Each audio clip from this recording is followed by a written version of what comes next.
Hi guys, it's Madhu Vizag. Guys ఈరోజు Sunday కదా, Sunday కావడం వలన ఇంట్లో అందరూ నాన్ వెజ్ తింటారు, నేను తప్ప. సో నేనైతే ఈరోజు అమావాస్య కదా, ఈవినింగ్ ఏంటంటే లక్ష్మీదేవికి దీపారాధన అయితే చేయాలి కదా, అందుకని చెప్పి నేను వెజ్ బిర్యానీతో సరిపెట్టేస్తా అంటే నా కొడుకేమో మమ్మీ అన్నాడు. నోరు మూసుకో అని చెప్పాను అనమాట. ప్లస్ ఇప్పుడు ఏంటంటే ఆనియన్స్ అయితే 2 స్ట్రైట్గా కట్ చేసుకున్నాను. ఆయిల్ వేసి ఆనియన్స్ కట్ చేసుకుని అందులో వేసుకొని, అలాగే దాల్చిన చెక్క, జాజి మొగ్గ, ఇంకా మరటి మొగ్గ, ఇంకా లవంగాలు, ఇంకా బిర్యానీ ఆకు అయితే వేసిన. ఇదైతే రోస్ట్ అయింది. ఇప్పుడు మసాలాకి ఏం చేశానంటే ఇదిగోండి అల్లం వెల్లుల్లి జీలకర్ర కొబ్బరి వేసుకున్నా. ఇదైతే ఇప్పుడు మిక్స్ చేసుకున్నాం. గైస్ ఇదిగోండి మసాలా కూడా వేసేసాను, వేగుతుంది.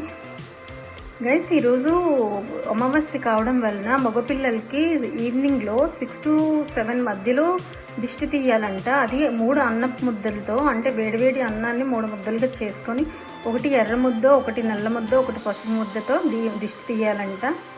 అలా ఏంటంటే 22 సార్లు, అంటే ఎడం చేత్తో లెఫ్ట్ సైడ్ ఇంకా రైట్ సైడ్ కూడా తీసి పడేస్తే అది పిల్లలకి ఇయర్ అంతా కూడా ఎలాంటి హెల్త్ ఇష్యూస్ కానీ అలాంటివి ఏవి ఉండవంట. ఇలాంటి చిన్న చిన్న మనం కూడా నమ్మాలి, ఎందుకంటే ఇది చేయడం వల్ల మనకు వచ్చిన నష్టం అయితే ఏం లేదు కదా. సో అందుకని ఈరోజైతే ఈవినింగ్ అది కూడా చేసేద్దాం. బస్ ఆ వీడియో కూడా మీకు చూడాలనుకుంటే ఈవినింగ్ ఫాలో చేసేయండి. బస్ నేనైతే రైస్ ఈ గ్లాస్తో 2 గ్లాసెస్ అయితే తీసుకుంటున్నాను. మాది పంట బియ్యం కావడం వల్ల ఇది 1 kg అయితే రప్పించాను అనమాట. ఎందుకంటే వెజ్ బిర్యానీకి పంట రైస్ అంతగా సెట్ అవ్వదనమాట. అందుకని నేను సోనా మసూర్ని తీసుకున్నాను. ఇది బాస్మతి రైస్ కూడా కాదు, ప్లస్ దీంతో కూడా చాలా బాగుంటుంది. ఇదిగోండి ఇప్పుడు బియ్యంలో వాటర్ వేసాను. ఇంకా శుభ్రం కూడా చేసేసుకొని రైస్ని అయితే పక్కన పెట్టుకుందాం.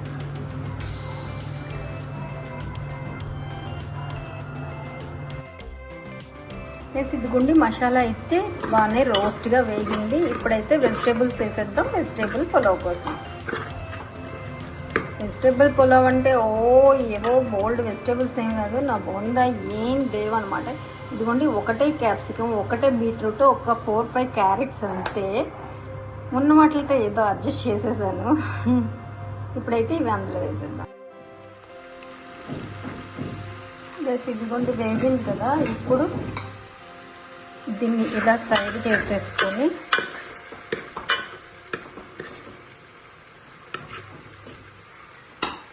ఈ టమాటా ముక్కలను కూడా ఇందులో వేసేసుకుంటా.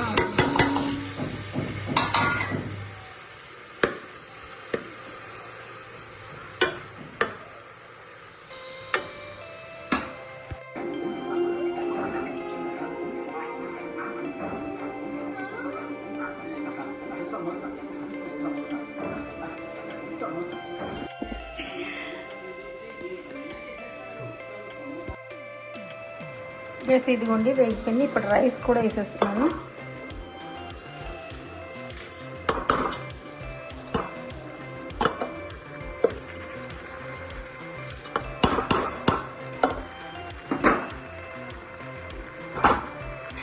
నేనే వీడియో తీస్తూ నేనే చేస్తున్నాను కాబట్టి కొంచెం అన్కంఫర్ట్ అన్నమాట.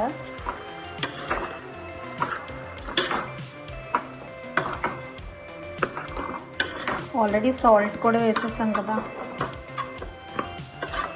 ఇప్పుడు ఈ మసాలా ఇంకా వెజిటేబుల్స్ అంతా కూడా ఈ రైస్కి పట్టే వరకు ఇలా ఉంచి కాసేపు అప్పుడు వాటర్ వేసుకుంటాం. ఇదిగోండి రైస్ కూడా వేసేసాను. కాసేపు ఈ వెజిటేబుల్స్ ఇంకా ఈ మసాలా పట్టే వరకు ఇలా సిమ్లో పెట్టి ఉండనిద్దాం.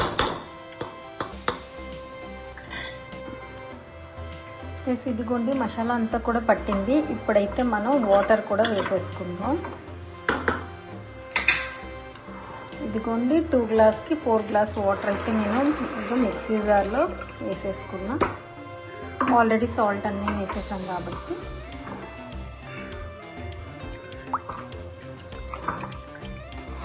ఇలా ఒకసారి ఇలా కలుపుకుంటే సరిపోతుంది. ఇప్పుడు కొత్తిమీర కూడా వేసేస్తాం. ఇప్పుడు ఈ కొత్తిమీరని కూడా వేసేస్తున్నాను.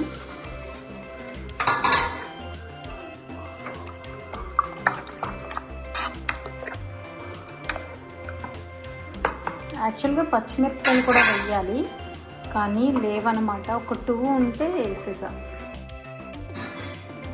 ఇదిగోండి, నా దగ్గర కుక్కర్ ఏమో విజిల్ రాదనమాట. సో ప్రొసీజర్ అంతా ఇందులో చేసి ఇందులోకి అయితే షిఫ్ట్ చేస్తున్నాను.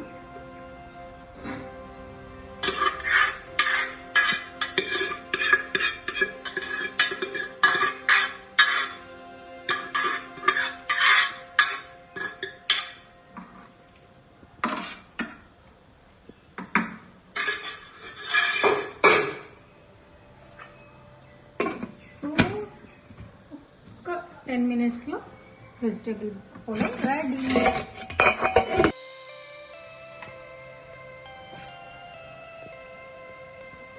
ఇదిగోండి బిర్యానీ. ఇదిగోండి వెజిటేబుల్ పులావ్. ఈ వర్షంలో ఈ చలికి చాలా బాగుంటుంది, వేడి వేడిగా. ఇప్పుడైతే మా ఊరికి పెట్టేస్తే తినేస్తాడు. Bye guys.